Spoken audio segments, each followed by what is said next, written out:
ഷെയ്ഖ് ഹസീനയെ ഇന്ത്യയിൽ നിന്ന് പിടികൂടാൻ ഇന്റർപോളിനെ സമീപിക്കാനൊരുങ്ങി ബംഗ്ലാദേശ്. ഹസീനയെ കൈമാറണമെന്ന് തിങ്കളാഴ്ച മുഹമ്മദ് യൂനിസിന് നയിക്കുന്ന ഇടക്കാല സർക്കാർ ആവശ്യപ്പെട്ടിട്ടും അനുകൂല നീക്കങ്ങൾ ഉണ്ടാകാത്തതോടുകൂടിയാണ് നടപടി. അതേസമയം ബംഗ്ലാദേശ് വിദേശകാര്യ മന്ത്രാലയം ഇതുവരെയും വിഷയത്തെ സംബന്ധിച്ച് ഇന്ത്യയ്ക്ക് ഔദ്യോഗികമായി കത്ത് നൽകിയിട്ടില്ല. അഭിലാഷ് രാധാകൃഷ്ണൻ വിവരങ്ങളുമായി ചേർന്നു. അഭിലാഷ്, ഈ വിഷയത്തിൽ എന്താണ് ഇന്ത്യയുടെ നിലപാട്? ഇന്ത്യക്ക് മുന്നിൽ 4 വഴികളാണുള്ളത് ഭവ്യ. അതിൽ ഒന്നെന്ന് പറയുന്നത് ഷെയ്ഖ് ഹസീനയെ ബംഗ്ലാദേശിന് വിട്ടു നൽകുക. പ്രധാനമായും അത് ഒരിക്കലും ഇന്ത്യ ചെയ്യില്ല എന്ന് തന്നെയാണ് കരുതുന്നത്. കാരണം ഇന്ത്യയുടെ ചരിത്രമെന്ന് പറയുന്നത് തന്നെ സുഹൃത്തുക്കളെ കൈവിടുന്ന ഒരു രീതിയല്ല ഇന്ത്യക്കുള്ളത്. അതുകൊണ്ട് തന്നെ കാലങ്ങളായി തുടരുന്ന ആ നയം തന്നെ ഇന്ത്യ ഇവിടെയും സ്വീകരിക്കും എന്ന് തന്നെയാണ് നമുക്ക് വിശ്വസിക്കേണ്ടത്.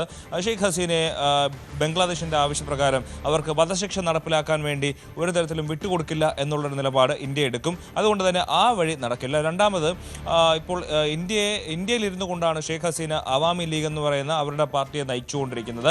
അതിൽ നിന്ന് പിന്മാറിക്കൊണ്ട് മറ്റ് പൊതു നിലപാടുകളോ നടപടികളോ ഒന്നും പൊതുവായി പറയാതെ സൈലൻ്റ് ആയിരിക്കുക എന്നുള്ളൊരു ആവശ്യം ഷെയ്ഖ് ഹസീനയ്ക്ക് മുന്നിൽ വയ്ക്കുക എന്നുള്ളതാണ്. കാരണം ഈ ഒരു പ്രശ്നങ്ങളൊക്കെ കെട്ടടങ്ങുന്നത് വരെ മിണ്ടാതിരിക്കുക എന്നുള്ളൊരു നിലപാട് ഇന്ത്യ ഷെയ്ഖ് ഹസീനയോട് സ്വീകരിക്കാൻ പറയുക എന്നുള്ളതാണ്. അതും ഇന്ത്യ ചെയ്യുമെന്ന് തോന്നുന്നില്ല.